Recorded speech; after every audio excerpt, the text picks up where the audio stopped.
There we go. Sorry, guys. Haven't done this in a while. I forgot where the button was. Good morning, Jesse. Good morning, Rodman. What's up, Kit? Long time no see.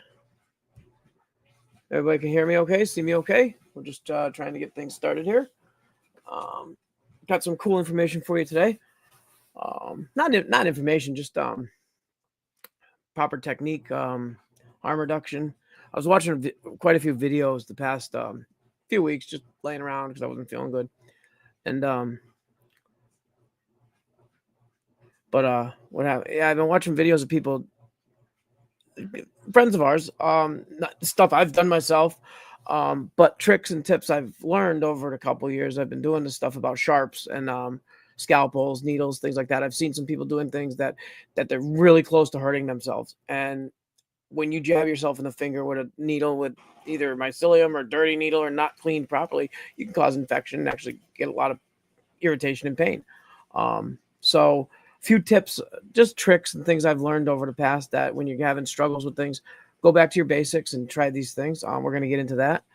Um, just small things like that. What's up, Adam? What's up, Jesse? What's going on? What's going on? I know I wasn't here last week. I apologize, guys. I was sick out of work and everything. I was feeling like crap. They changed my medications around from my diabetes and stuff, and I'm trying to work with them. Got my eyes surgery scheduled for June 11th and June 25th, so I'm gonna have both my eyes done finally. So that'll be nice. I'll get a little vacation out of it too. I get a week off of work for each eye, so I get a week off, didn't work a week, then get another week off. That's pretty cool. So yeah, that should be fun. What's up, midlife? The fuck is this? All right. But yeah, so just some. Let's get some house cleaning out of the way. This channel is a harm reduction channel, talking to people about my personal experience that I don't recommend anybody doing. All you weirdos and tattletales and shit like that, if you don't like what I'm talking about, guess what? You don't have to watch. Go away. Very simple. I'm just talking what I want to talk about and what people ask me questions about. YouTube, it's all fake. There's nothing real here. I have this clay modeling software and I make everything out of clay models. So it looks like it's real, but it's not. Okay. So anybody that knows me, everything's fake. I'm a fake. This is just harm reduction information. Don't worry about it. Go away. Anyways, everybody else, glad to see you. I hope you guys hang out. Not gonna be here too long. Whatever, however long it lasts, it lasts. Um, yeah, good to see you too, Rod. Good to see you too. How's things going? Yeah, that Instagram 3 day shit. Don't worry about it. You'll still be able to comment on like and talk and shit in different places. I've had that happen 1,000 times. You just go a few days without commenting on videos. You just comment. Just you can still direct message people and talk in the chats. Um, it happens. I have like another like 400 or 500 days of suspension on Instagram for not posting lives and shit. Don't really care. I post what I want to post. It's all fake, so it doesn't matter. Nothing's real. Had some amazing freaking fruit show up out of nowhere. Oh my god! I was clay modeling a couple bags of DC Mex, and I was playing with the model and everything. And I left them for like a week and a half, right? So I came in my tent. I think it was 2 or 3 days ago, and I saw this bag, and I'm looking at it. It looked a little funny. Well, the problem is it was completely engulfed in fruit. It was, I think, 800 grams of fresh fruit. Dried it out to 53. It was amazing. Oops, sorry. This whole bucket of fucking dry shit. Anyways, I had to make that on the clay model earlier, so it's okay. Just to show you guys. Then I had another bag of that, and I was creating that one, and all of a sudden the clay expanded into this big monster fruit sitting in there. It's over there. I'll show you guys later after I get busy here, get everybody talking. I only got 4 people. That's okay. Um, so one thing I want to talk to you guys about was syringes and scalpels. That's the sharps I'm talking about. Now, when you're working in mycology with syringes and scalpels, there's all sorts of different styles, um, brands. Oh, oh shit. Oh, the way things go put together, the way things screw together. Some work with others, some don't. But yeah, so that's one thing I'm going to talk to you guys about in a little while. The other thing too is these little plastic bottles, these LC bottles I created. They're working out freaking amazing. They've just been sitting there and they're just fully colonized, so they're all good. The LC test run I did, they're all looking beautiful. All white. I got to do a little bit of a break and shake on this one. It's just been sitting since the 21st, so it's almost fully colonized. And then I got another one that's just doing the same thing. It's just colonizing. I got about maybe 3/4 of the way done there, so I'm just gonna break them up, shake them up, and let them go. I did a break and shake about a week ago just to get them started, and they recovered instantly. That one there's the Mad Hatter, Shakti Bomb, and the Ghost. The Ghost is going a little slow. I don't understand that one. It's colonizing. It's just after the break and shake, it's just kind of slowly recovering. We'll figure it out. I got plenty of LC of it, so I can, see, it's growing fine in the LC. I don't know how good you can see it in there, but it's growing. No, that's not Shrek. It's freaking little rocks. Let's see. Ultra fine tip for my grow bags. You don't need ultra fine tip needles. I use these. These are 14 or 16 gauge, just regular disposable needles. There's nothing special about them. I'll show you. They're just regular syringes. They're not fine gauge at all. Now, don't do what I just did, but it's just a 14 or 18 gauge. I think that's it's probably about a 16. Anyways. First thing when you're dealing with sharps, get yourself one of these if you can. It's a sharps container. I know not everyone can get them, but they're handy. Just a good place to put stuff in. Oh, okay, Rod. I got you, Rod. Okay, Rod's talking about the 100cc ultra fine tip 32 gauge half inch. Yeah, okay, we don't need to talk about them.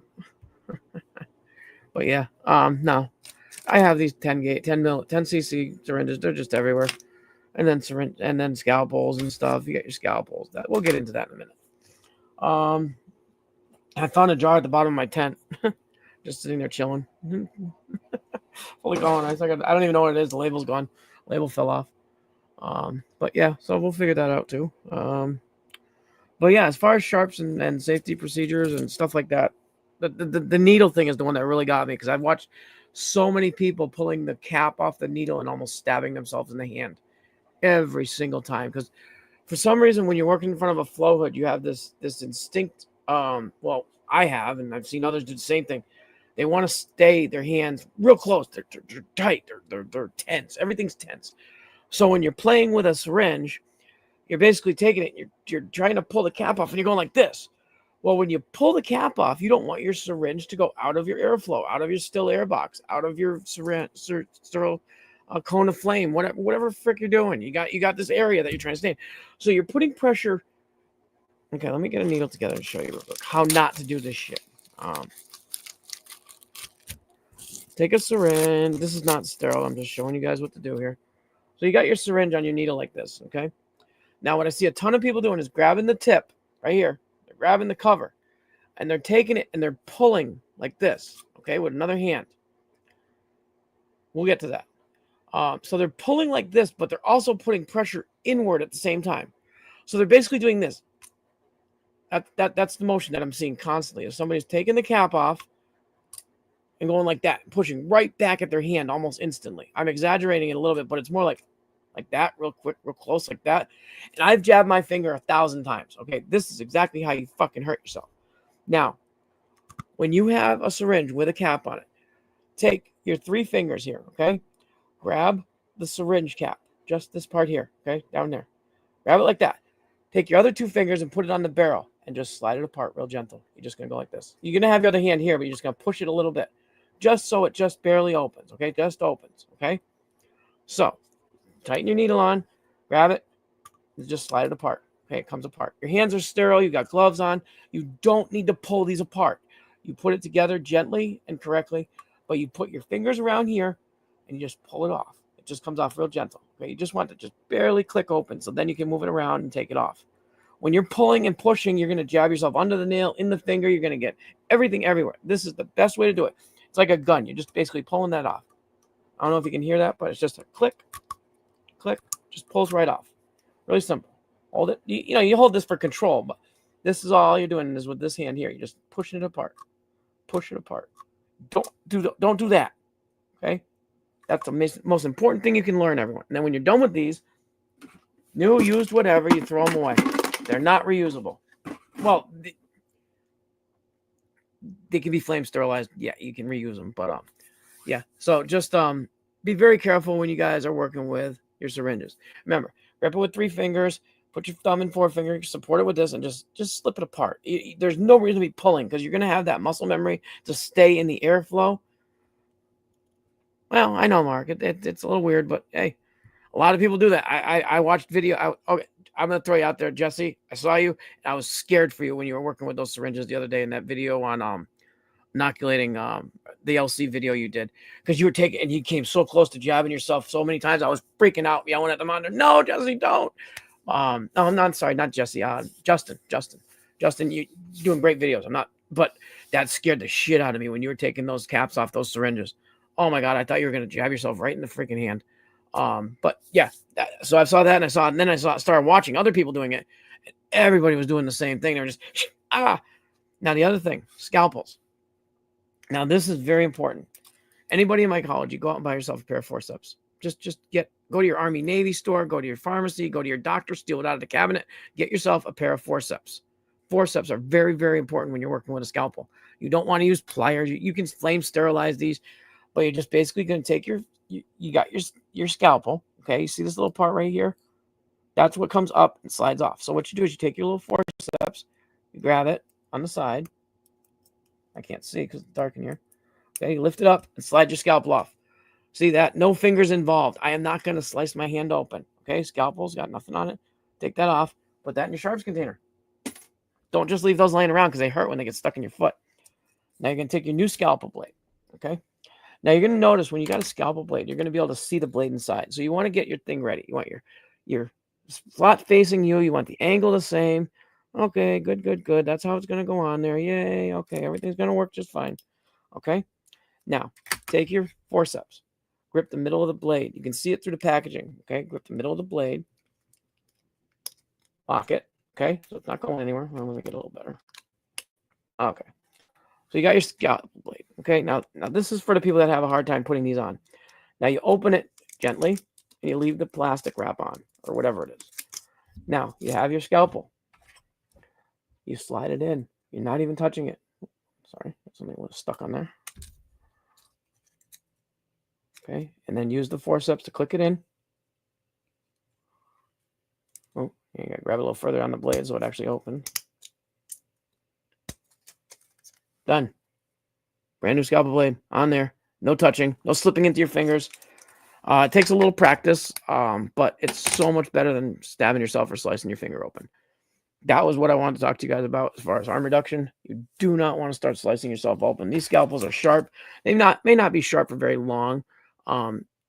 That'll slice right through your tendon, right through your muscle, right through everything in your fingers, and then you'll have freaking issues. But yeah, that's what I wanted to mention to you guys. You guys, I know I've done it for many, many years where you pull the needle out and you almost stab yourself. I've done it many times. But if you use that little trigger, like I think of it like a little gun, you're just kind of like pushing it out. Works great. I learned that from someone else on the internet. Someone else did it. I saw it. I heard about it. And I've been using it ever since, and it's worked out great. But yeah. What was that, Rodman? Oh, come on. This piece of shit's going to start, right? I'm trying to figure out what you stood for. I don't stand for nothing. I stand for everything.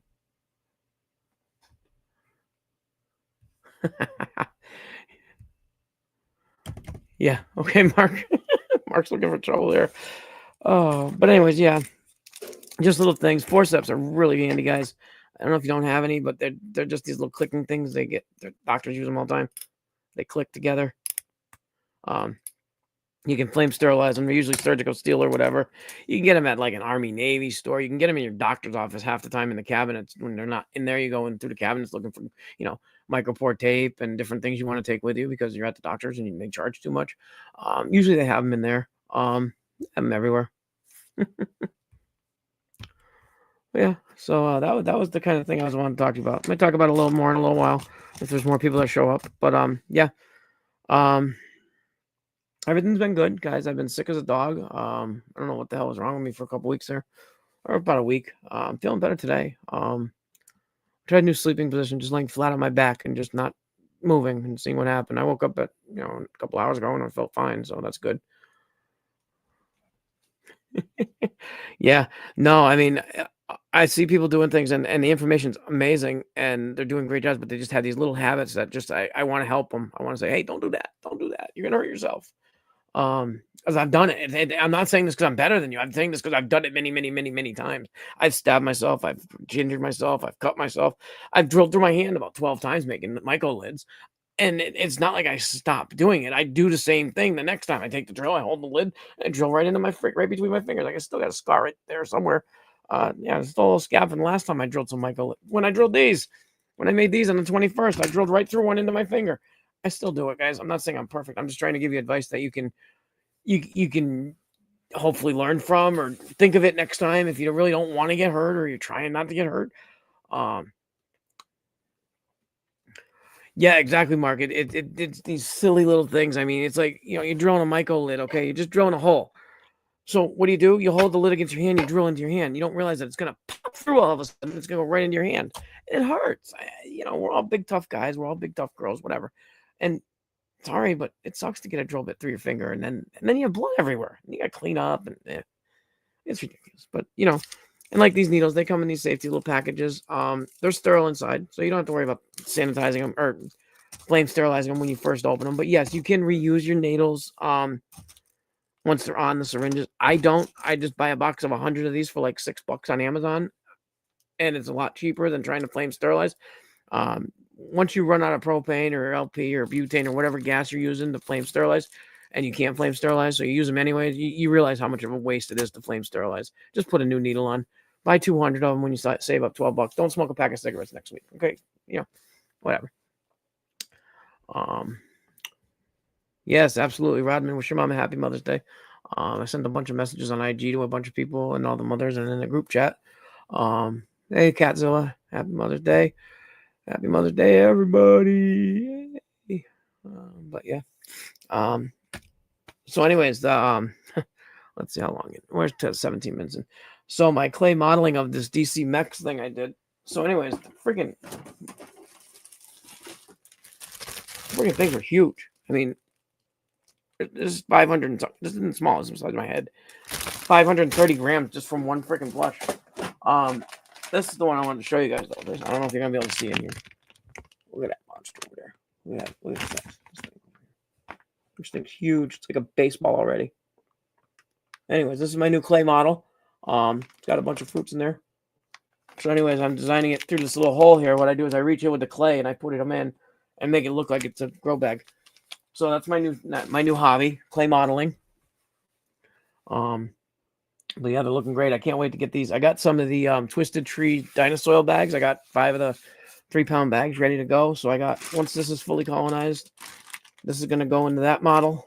And then I got the Twisted Tree labels, not that I would do anything, growing anyways. So yeah, so those are going to go into substrate in the Twisted Tree bags. I'm starting bag grows just for the hell of it. Everybody seems to love them. They're kind of cool when they work. Yeah, Play-Doh, Mark. Play-Doh. It's all Play-Doh. It's all fake. It's all AI generated fake Play-Doh. I do clay modeling. It's great. It's fun. I got these little tools for modeling in the clay, and then little metal tools, and you make all little pretty pictures. It's perfect. Doesn't violate any rules. It's not talking about anything bad. It's just making clay models. It's like Smurfs, or little Smurf huts. I make little Smurf villages. Yep. But yeah. So I got a few things I got to put to. These are 1.5 pound imitated grain bags, but they got like maybe I don't know. Well, I'm breaking shake them right now. I might as well. But they're nice and fully. Oh, they smell great. But some of them just didn't. I didn't break them up when I first got them out of the PC. I just left them solid and just inoculated them, so they only spread in a nice big circle. And then the first break and shake, I was kind of gentle with them. This one, I'm being a little more. I want everything colonized within the next few days, so I can put this to grain. But yeah, that's all you do for a break and shake. Just make sure everything's nice and broken up. Seal that back up. Put it in the tent. And I'm going to do the same thing with this one. As you can see, it's got this big white section here, and then when you break it up, it goes crunch. You see a little bit of yellow right in here. There's nothing wrong with it. It's all perfectly sterile.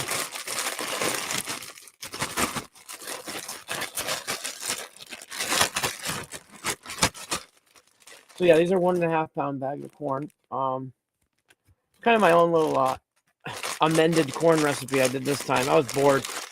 I did these on the 21st of last month, so these are only 2 weeks old. Those are good. So those will be ready in probably 2 days to put the grain. I'll make a video on that. I'll make a spawn to bulk bag grow video, pretend AI thing. That should be fun. I should do that on probably Wednesday. We'll see.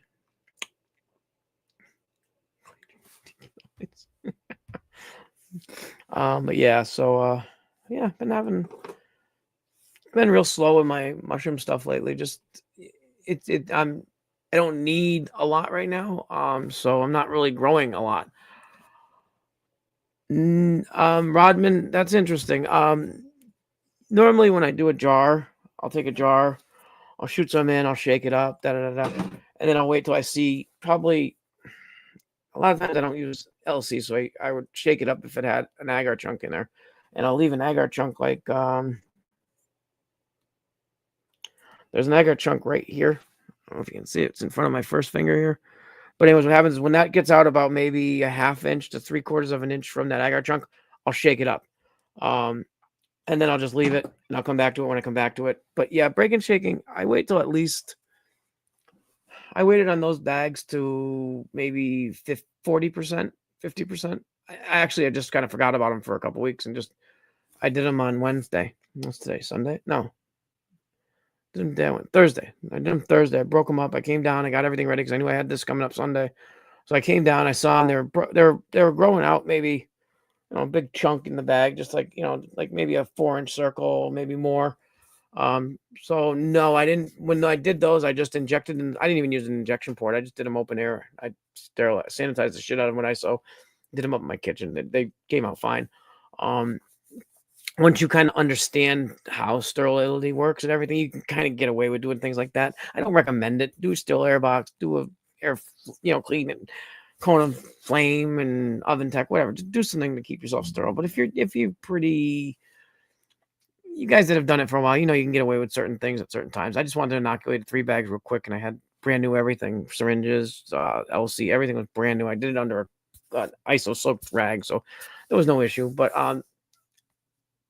I just injected and I left it, so I wanted to see exactly where I injected it grow.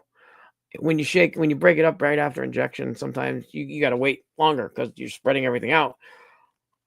I guess you'd think that if you shook it up, it would have spread all the inoculation points, but for some reason, for me, it doesn't. Like if I break it all up and mix it all in when I first inject it, it just kind of sits there, same spot either way. So I don't even worry about that. I just inject it, and then once I see it grow, probably I let it sit for a week or two, and then I broke it up. Once I know it's growing, I know I can break it up with no problem, not worry about anything. If it's not growing, it's not growing. I mean, it does happen. I'll show you, like this ghost here. This one. This I just broke and shook it, so that's not going to really show you much. But it didn't have a lot of big, like, patchy growth. It had a lot of spread out growth. So what I did is I just broke and shook it again. So that one's ready to go, probably in a few days as well. I mean, it smells amazing, so I'm not worried about it. But anyways, so then you get jars. Jars just kind of, this one here was like very, very wispy about 2 weeks ago. Now it's almost fully mayonnaise-y. Wonder if it'll break up. Yeah, it still breaks up. Yeah, see, it breaks up and you can just break it up. This one's perfectly fine. I don't even know what it is. Honestly, I don't even have a label on it. Nowhere. I think if I can find the agar chunk, I know what it is if I find the agar chunk. Because I put a cup of agar into 1 grain jar, and I know what that one is if I can find the freaking chunk of agar. Which, don't do that, guys. Label your shit. Labels. Put labels on everything. But this one, the label fell off somewhere. It got lost. It happens. Yeah. So I've been slowed down on my micro grows because just being under the weather and my shoulder bugging me and just the suspension on YouTube. I just I got stuff going. I always have something growing. I got like 2 bags, and I got an E50 Element 115. It's just not pinning for some reason. It's fully colonized, just sitting there. I made my moisture levels off. It's in a bag, so it's kind of hard to be off. Um, yeah, I cleaned out all my last shoebox grows, got everything out in the garden and composted. Everything's harvested and gone. So yeah, I'm not really worried. So now what I'm doing is I'm starting up with that Twisted Tree dinosaur growth. I'm gonna do 5 bag grows for the Twisted Tree dinosaur because everybody highly recommends it. I've never used it. I've always wanted to, never had the opportunity or the money to do it. So I bought 5 bags. They're in the XLS fruiting bags. They're 3-pound substrates, and I'm gonna put 1.5 pounds of spawn in each one. So I'm gonna do a 2-to-1 ratio. A lot of people are using like a 1-to-1 on the bags. I don't know. I'm starting at a 2-to-1. Well, it's a little over 2-to-1. It's a 1 kilo per 3 pounds of grain or spawn. So should be a fun grow. We'll see what happens. I'm gonna put the bags together, seal them up real good. Just gonna do them just like everybody else recommends to do the. Yeah, I don't know. It's a plate I got a long time ago. I reestablished it from someone else that gave me another plate. I got it growing really well on agar. Well, I mean, this is it. I got it open, so I was just checking it out. But like the surface is fully colonized, looking good. It's just not pinning. Smells amazing. But yeah, it's just sitting there and just doing its thing. I don't know. And I didn't expect these other bags. They started out of nowhere. All of a sudden, I had a full freaking bag.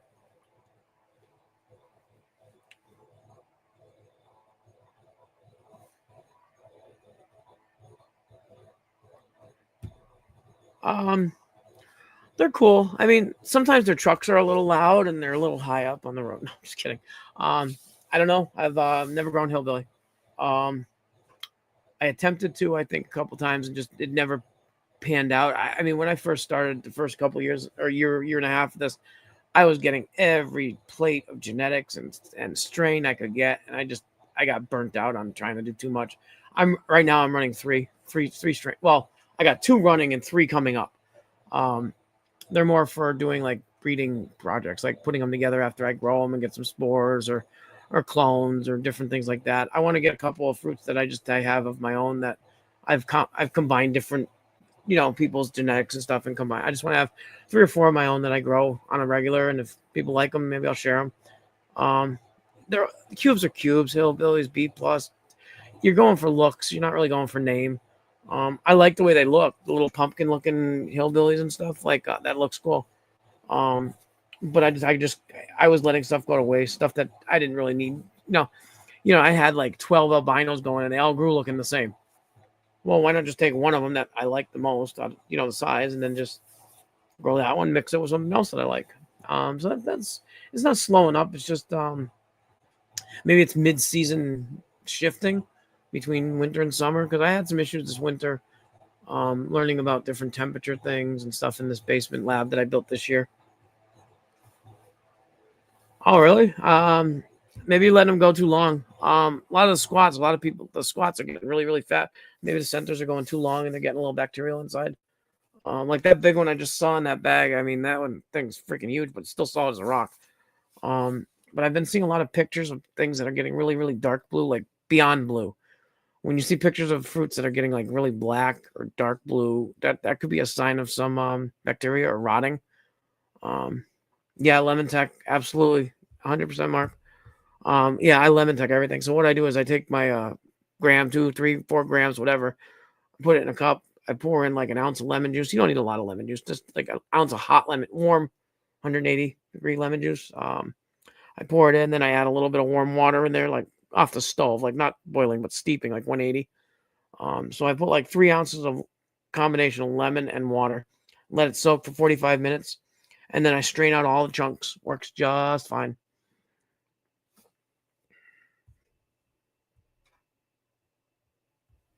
Also, potassium, like the chitin and the potassium in the banana. You can eat a banana.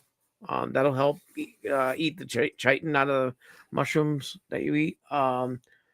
Ginger tea is also helpful on an empty stomach. Uh, setting, you got to set yourself up. If if you eat too much lasagna, you're gonna feel like shit. I mean, you don't go to a Italian restaurant to eat heavy steak and beef and lasagna and pasta and all these big savory things. You don't go there after eating 2 pizzas.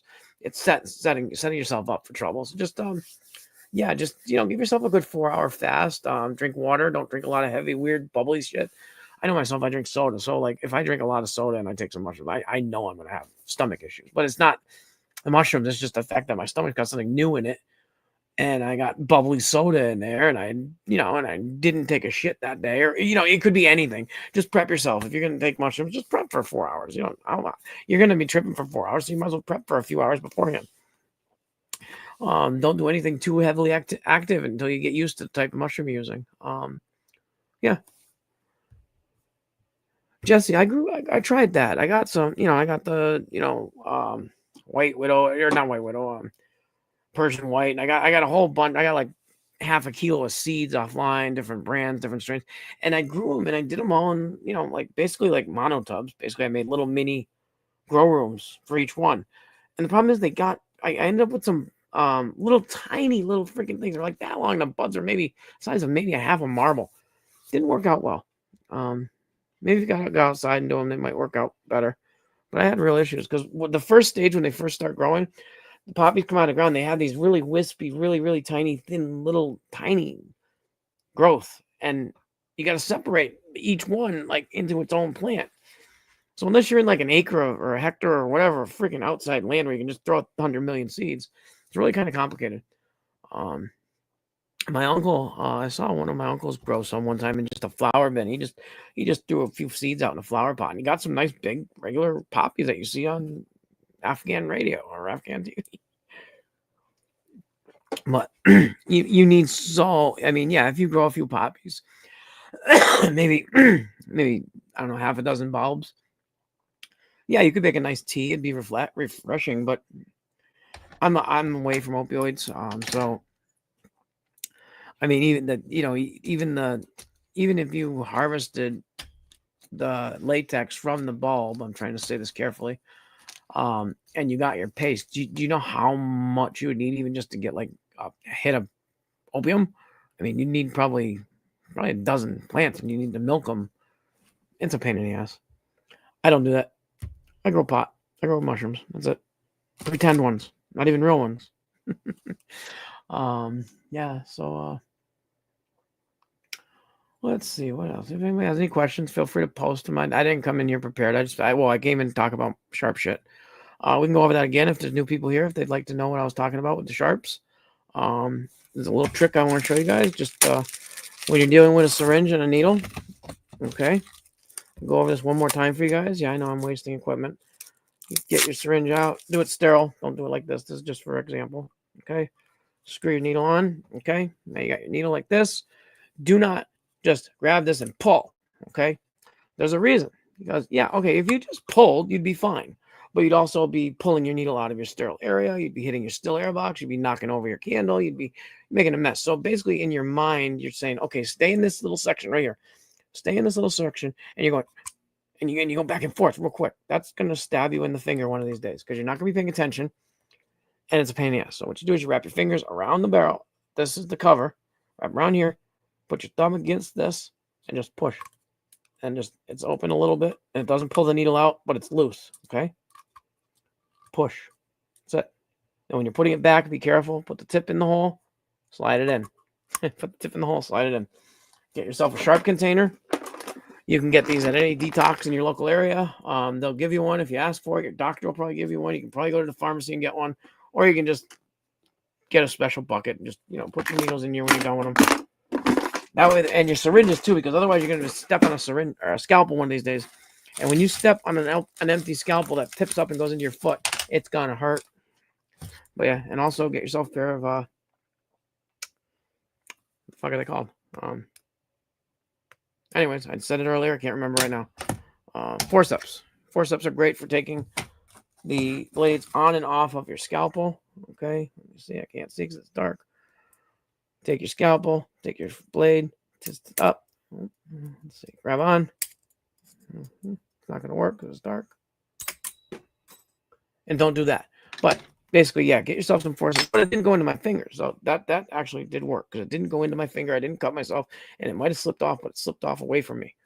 So yeah, that's just a little harm reduction thing I got going, guys. I watched a bunch of videos and I saw one that scared the shit out of me because a friend of mine, I saw him working with a needle and I saw him almost stab himself like 3 or 4 times in the video, and I was screaming at the TV, "Stop it!"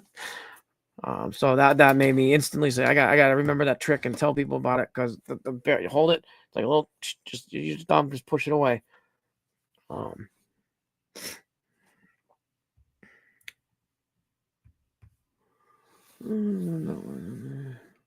Yeah, I also don't live in. I live on like the reason I did it in a grow tub, I guess, or like you grow pot inside. I did it inside with the right dirt, the right consistency, and all that shit, all the lights, making feel like the desert.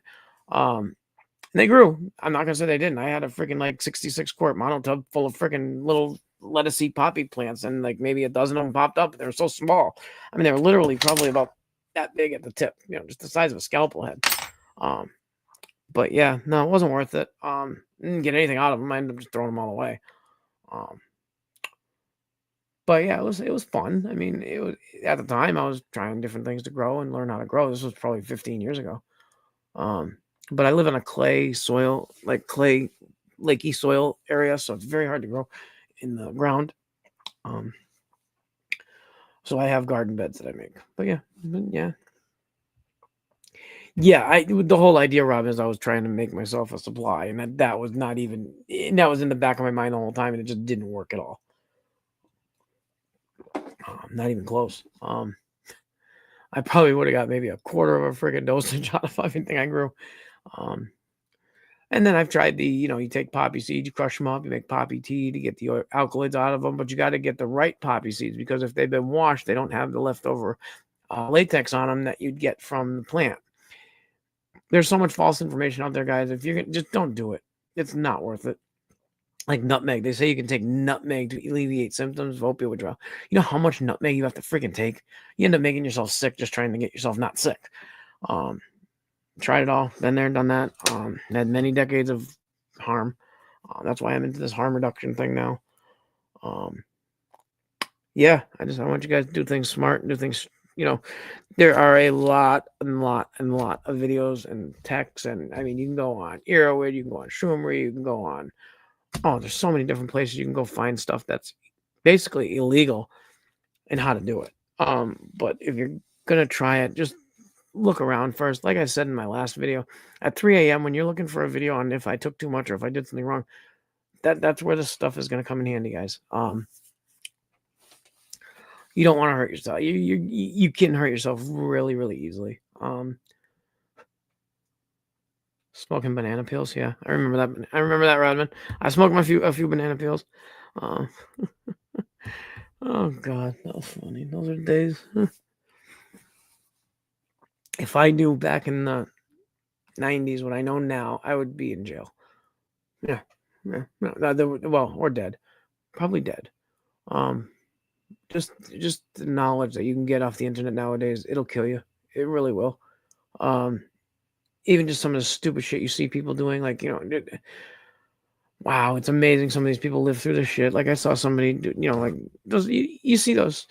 Oh yeah, we'd be dead. I mean, if we had the internet back in the 90s when we were young, oh my God, if I had the internet when I was in my teens, yeah, I'd be dead. Yeah, or I'd be a millionaire, one or the other. I'd be either rich or dead. Yeah. Wow. Especially with the opportunities and stuff back then and the prices of things. Oh my God, I could have. Anyways, yeah. People think growing mushrooms now is a big thing. Wait till they see what they would have done back 20, 30 years ago if we had this knowledge. The simple genetics and all the stuff you guys can get for, you go online, pay $15, you get an LC, or you pay $50, you get an LC, a grain bag, and a freaking substrate bag. It comes to your door in the mail. And the southern border is the issue with drugs coming across. They don't even know what's going on in the old postal system.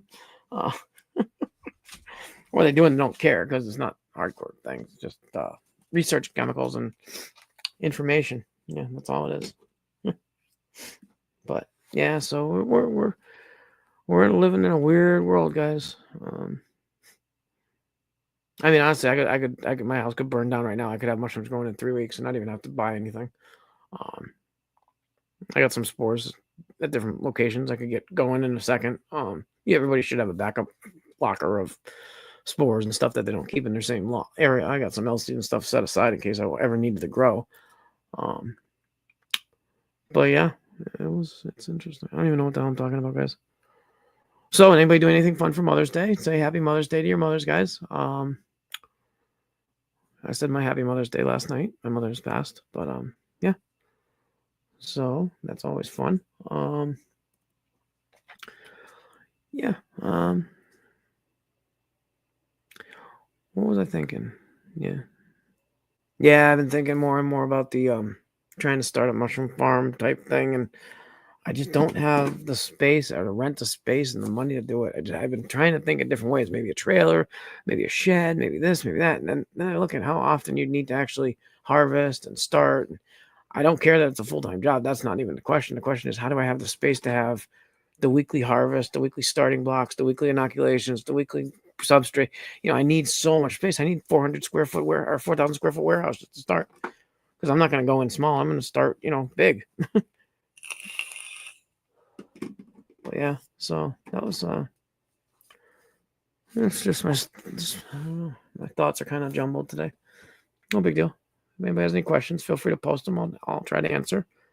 But yeah, I just wanted to share the stuff about the sharps today, because I was worried about a few people that I saw doing things like that. Okay, God, have fun. Tell your mom we love her. Have a great. I'll talk to you later, Rod. I'll talk to you on IG. But yeah, have a great night. Have a good Mother's Day. Okay, so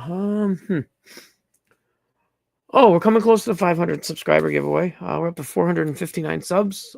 So we need 41 more, and I'll be doing a giveaway. You're going to get an LC of Shakti Bomb, Ghost, and something else. I got about 6 different LCs I'll share with you guys.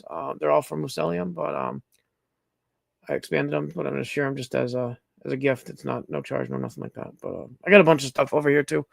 I have a bunch of different crosses and stuff I could share with you guys for the giveaway. What we'll do is, if the giveaway is over, I'll talk to you guys, find out whoever wins what they need, and we'll do some sharing that way.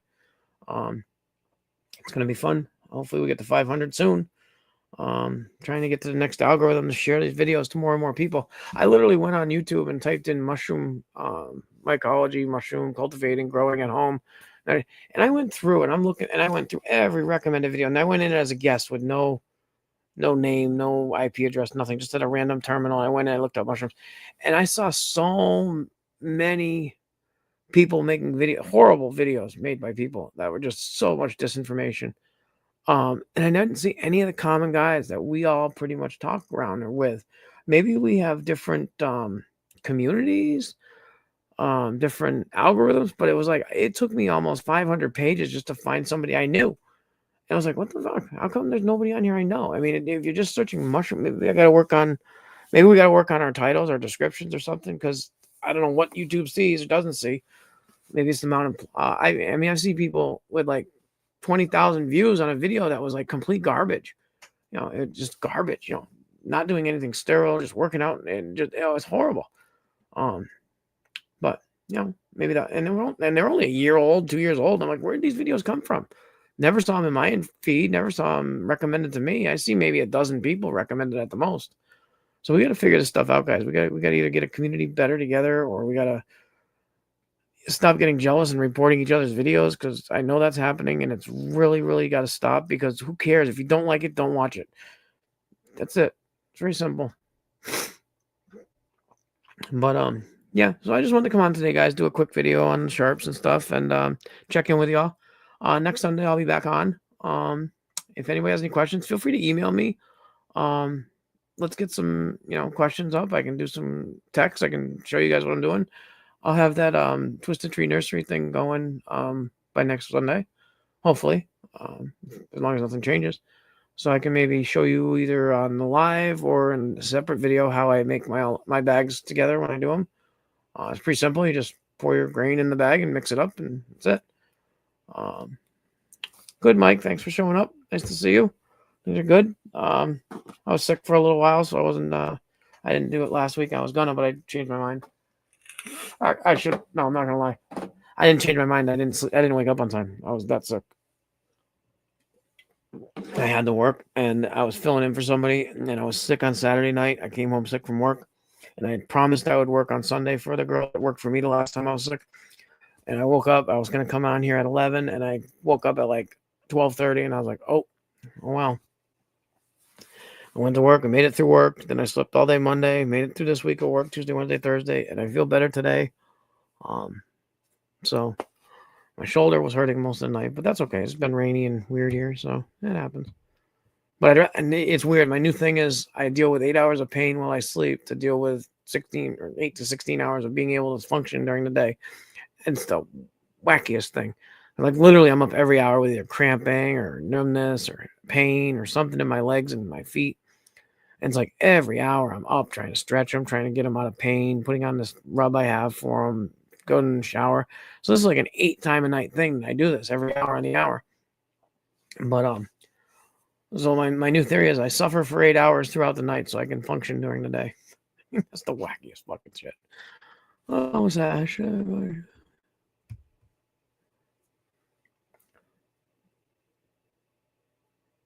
Nice. Yeah, these fruits I harvested, this bag of fruits here,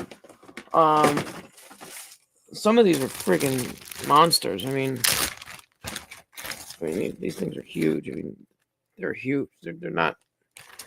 All of these were at least probably 40 plus to 110, 120 gram fruit.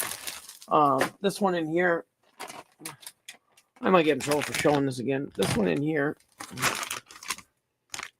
is that one over there in the corner? There's one right here. It's not small. That's a big boy. That's about the size of a baseball right there. And that's going to be at least. Oh wait, that's the wrong side. It's this side over here. That's the big boy.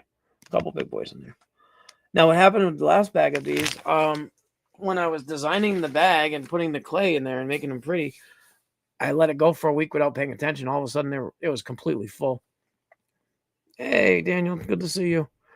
But yeah, so I ended up with 53 grams dry. So that's not a bad dry, considering I only get about 92. Right, I get about 8%. So let's just say 10. So that would have been almost 600 grams of wet weight. So that's two. That's almost a pound and a half off of one block. That's not bad for wet weight. So yeah, I got my supply back up again. I haven't tried those yet. I'll probably try them next weekend or Friday. Give them just a couple gram tests, see what they taste like. They're fine. Called DC Mex by Dave Wombat. I wasn't expecting the size fruit, and this bag is actually even different than the last bag. Last bag had big fruit, but they were longer. This one's got short, stocky ones. So and they're both in the same bag, but the substrate's a little bit different. It is what it is. Yeah, no, it's like a freaking baseball. It's still growing. It's not even there's not even a freaking stipe or there's not even a freaking. Yeah, it's still growing. It smells amazing in there. Anyway, put these back in the tent. I got my tent open right there. Yeah, bowling pin was absolutely. The freaking bag I had before that you saw there was like several fruit in that bag.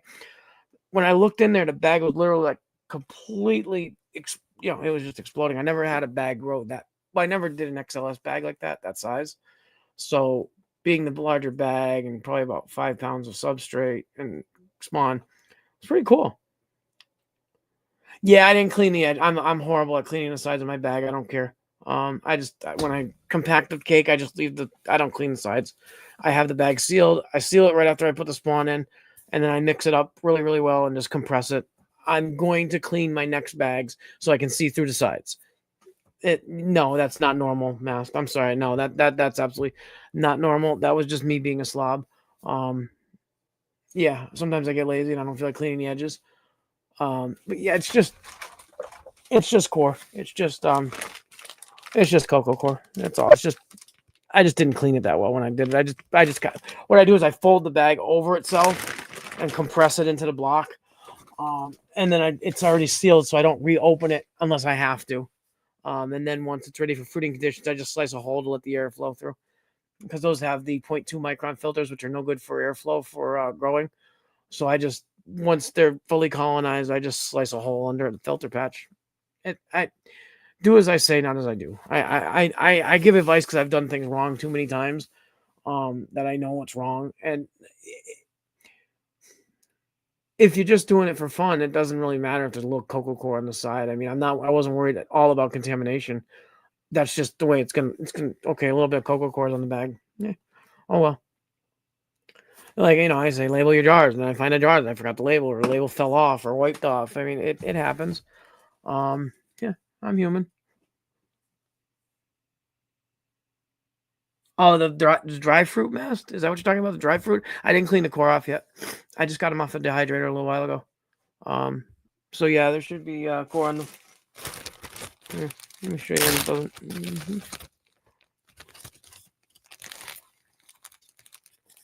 Yeah, it's just regular. There's core down here on the bottom. I didn't clean it off. I eat most of these myself, so I don't really care. I just wipe it off or take it off when I clean it. If I give them to people, I clean them. Cocoa core is not going to hurt me. You can eat cocoa core. Not going to hurt you.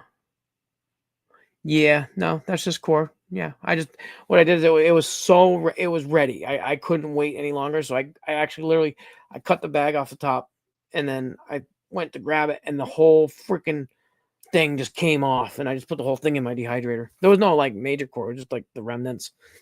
But yeah, no, I didn't bother. I don't bother cutting off the ends if it's for me. If it's just for fun, I didn't expect it. I expected one or two fruits. I've never had really good luck with bags. That's why I'm kind of trying them because it's a challenge.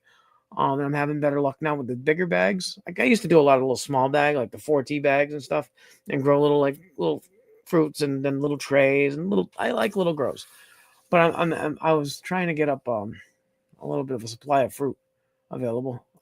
So I did some bags. I got that one harvested. I got that one. I'll probably be ready in a few days. I'm gonna let that one go a little longer because it's still solid as a rock. All the fruits in there. And I didn't see what happened with that bag that I dried because I was sick. So I basically went a week without even looking in there. And it's amazing what happens when you stop looking at your fruits and stuff for a week. Everything grows. It's amazing. When you fuck with it, it doesn't like to grow as much. It's not stained. It's actually the core on the fruit. There's actually core still on the fruit.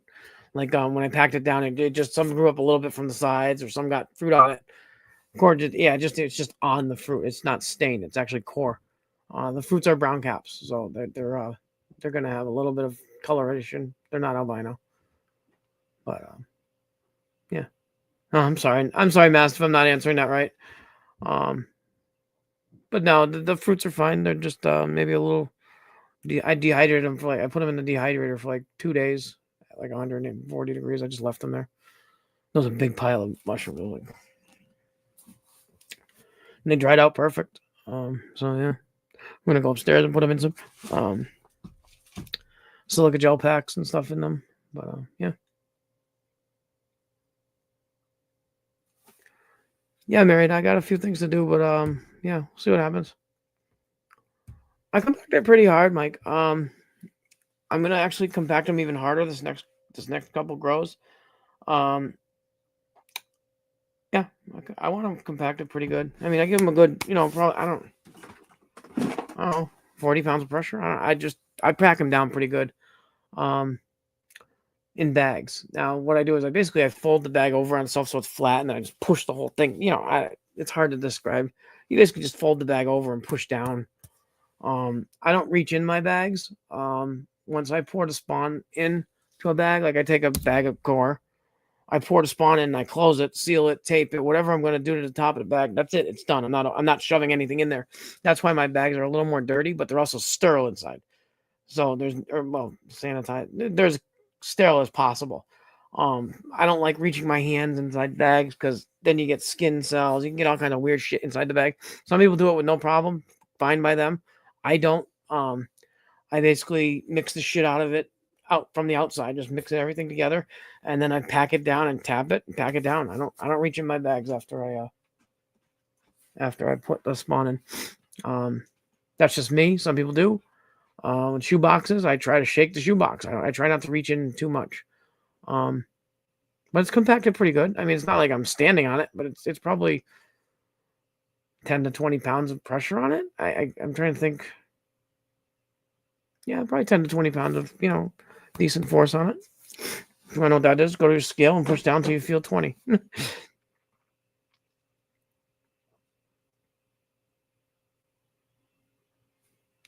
I don't know. I've noticed some things just take longer. I've had fruits in 5 days. I've had fruits in 4 weeks. These have been sitting here. I don't even have the date on these.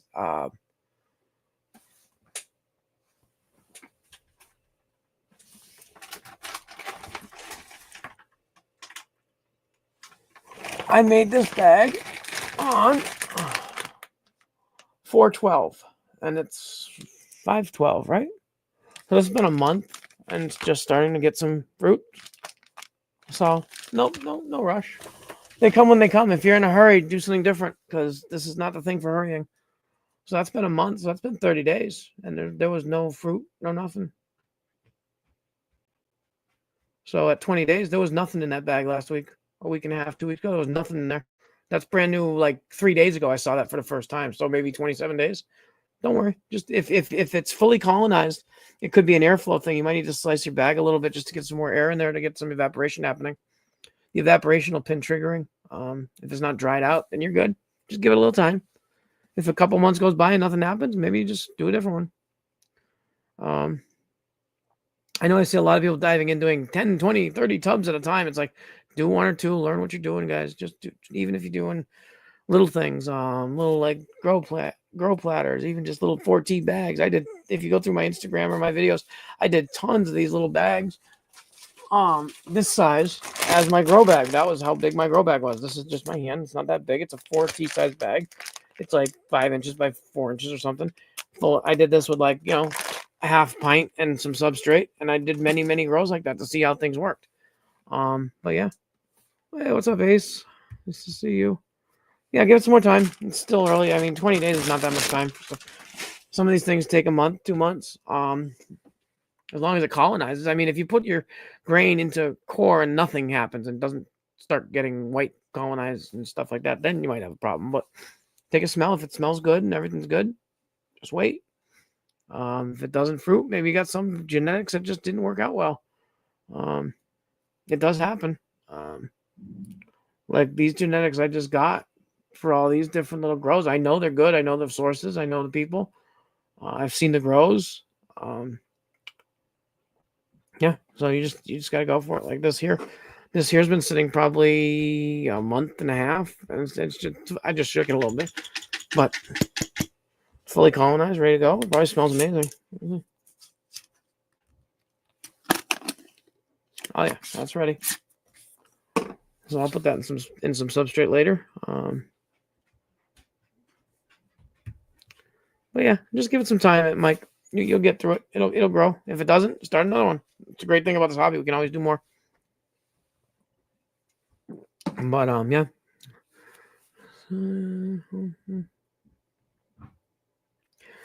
Yeah, I've monotubs, bags, everything's different. I'm going with bags right now just because I never did a lot with bags, and I don't like my humidifier in my tent. I don't like having to come down here and fill it every 2 days or whatever I have to do it. Because sometimes it'll be half full and I'll forget, and I'll go a day and then it'll be empty for half a day, and then everything will just be different. So I want to try bags just to so I can change up my positioning of things, because I want to expand on some gourmet stuff. So I need to have a higher humidity tent and a more fresh air tent. And it's just things I do. I don't grow for a purpose. I don't grow to sell anything. I don't grow to give it. I grow for fun. I just enjoy it. I don't make any money off this. I just do it for fun. And sometimes I just don't feel like growing certain things. I just want to try something different. I've never once said that this is the only way to do it. I mean, there's shoe boxes, monotubs, this, that. I don't think I've ever done a full like the boomer bin mono tub modified things that they sell, the black ones with the clear lids. I got one of those in the other room. I've never used it. Just never got to it. But I've done plenty of shoe boxes. I've done my own custom monotubs. I've done pans. I've done exotics. I've done it all. I don't set myself up to do any one thing over and over again. I just I got right now. I got those 2 bags growing. One's not even growing. The other one I showed earlier, the E115, it's not even growing. It's just sitting there. Let me show you that one, Mike.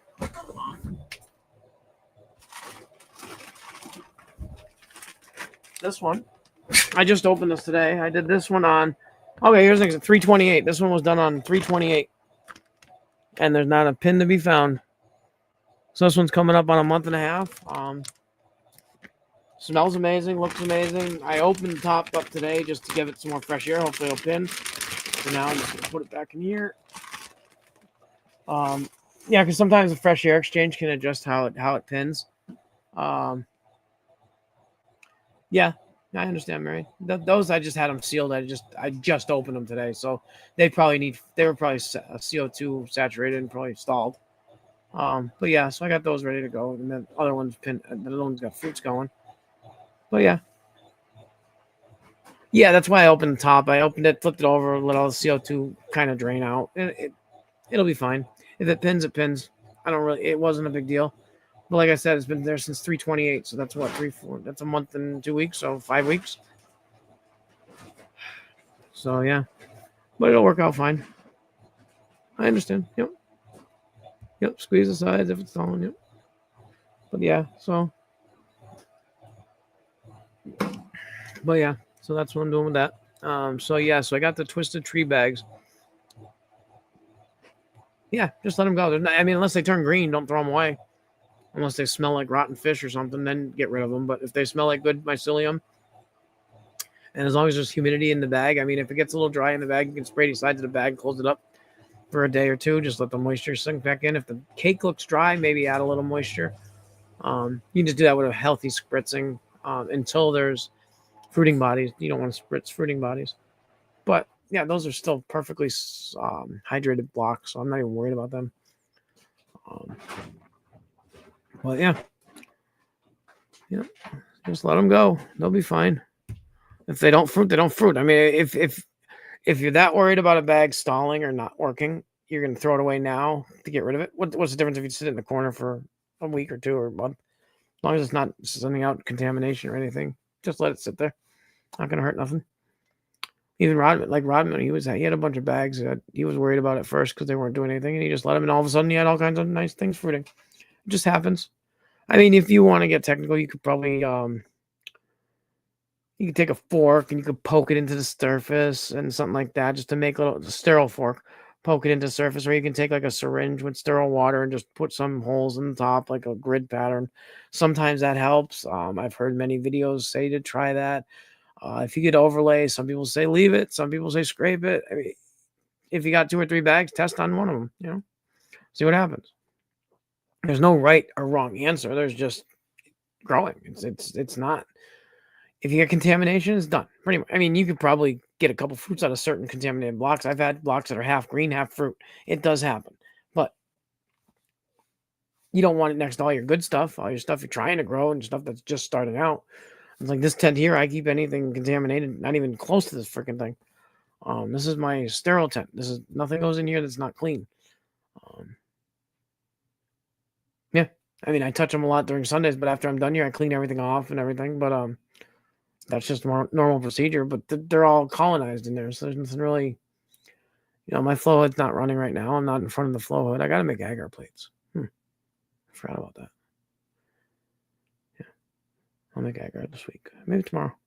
If anybody wants to see me make an agar, let me know. I can make some agar. It's kind of boring. It's just basically bottle pouring into plates. I got to find a better way to store my plates. I hate wrapping each plate when I first get done.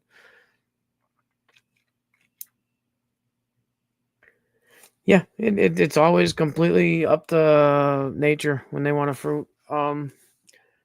You can do little things, change your airflow, change your humidity. You can adjust things, but you're going to be able to do that every single day unless it's your full-time job.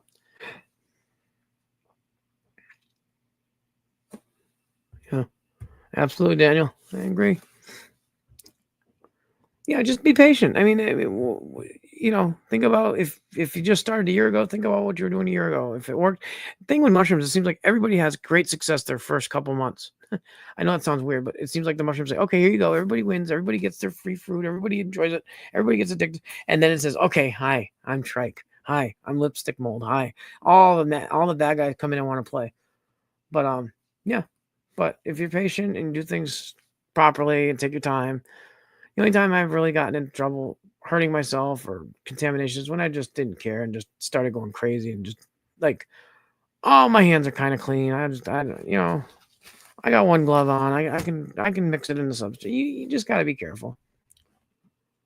Yeah, it is. It's a great hobby. I mean, I started growing a few years ago, right before my mom passed, and it's been a great therapeutic for me. I mean, now I'm at the point where I'm working. I'm enjoying having a little bit of cash on the side. So it's like, okay, do I want to keep working as much? Do I want to do more mycology? Do I want to do less mycology? I enjoy it.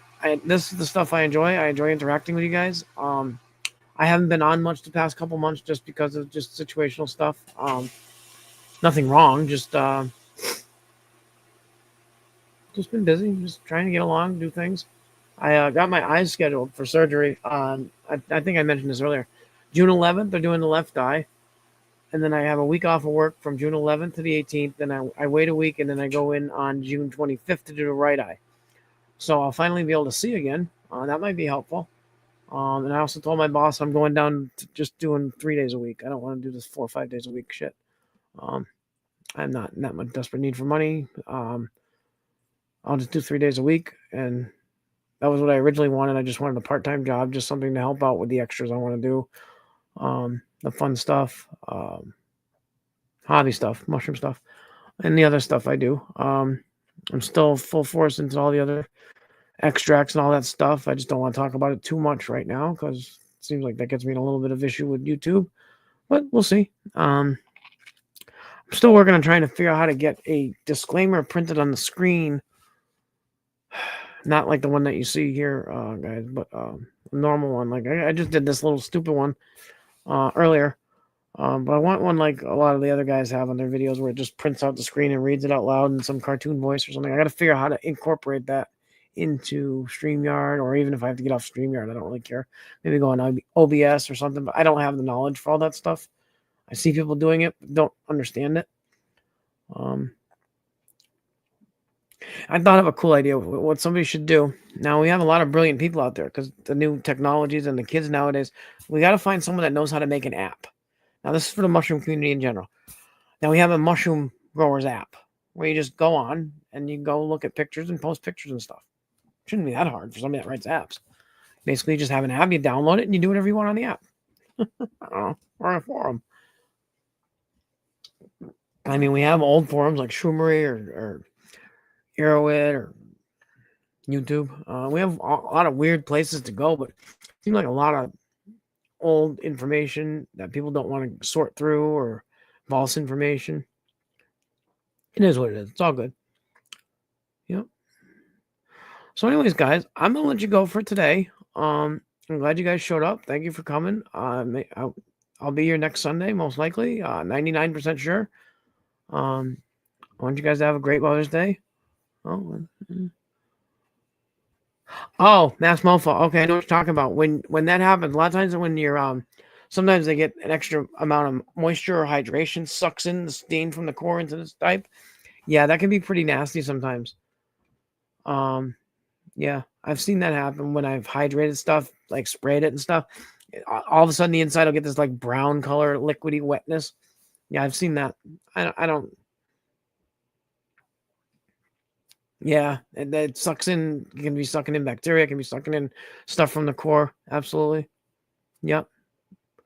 I've seen that many times. Like if you have some really, really say you have just a little small test grow and it's got some really nice small fruits and they're just not that big. Then you hydrate it, like adding a cup of water, and soaking that core. All of a sudden, it'll suck the moisture up through the core and stain into it. And it's sucking up anything else that's in that core or in that water. So, yeah. Yeah.